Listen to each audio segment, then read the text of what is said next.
So you joined me in the garden on this bitterly cold November day. We've just had our first snowfall a few hours ago. It was snowing quite heavily actually for about half an hour, but it hasn't settled.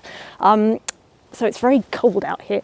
But I wanted to give you an update because we had some very exciting news. We won Vlog of the Year at the Garden Media Guild Awards 2 days ago. So we are cock-a-hoop about that.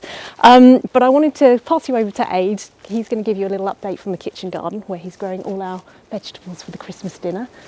And I'll catch up with you later.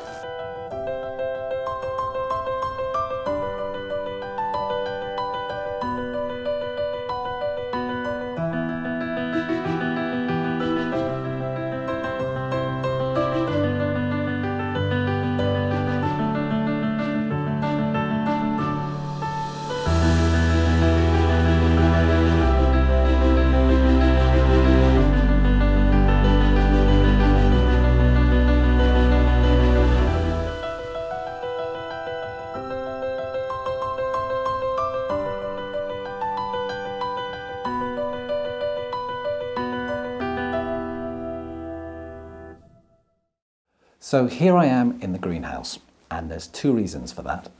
One, it's blimmin' cold out there, and two, and most importantly, I'm giving the whole greenhouse a tidy up.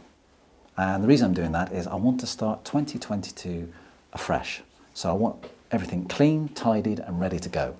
So we're cleaning the shelves, we're tidying the pots, the trays, we're giving everything a sweep through. I want to make sure there's no pests hiding. We had blight earlier this year, and maybe I'm being a bit OCD, but I want to know everything's been cleaned, tidied, and ready to go. Behind me, the chilies haven't got the memo it's winter because they're going from strength to strength. Same with the citrus.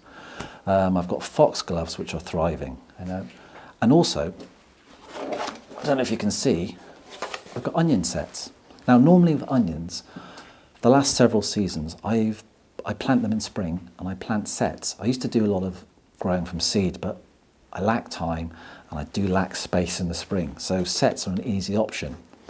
However, this is a first. I've never actually planted them in autumn. I know what you're saying.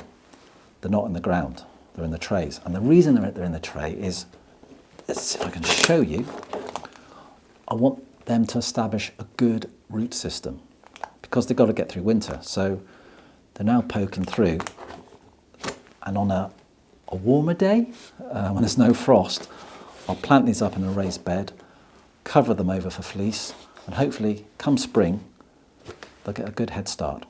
But we shall see. But if you are feeling brave and you want to do some gardening, there is still plenty of jobs you can be doing. You can be sowing seeds. For example, winter lettuce. It's so easy to grow. If you've got an old compost bag that you had tomatoes in, cut it open, sow your seeds, keep it in the greenhouse, you've got your winter lettuce. Another job you can be doing, if you're growing veg for the big day, Christmas Day, then now's the time to really step it up. So check on your plants daily.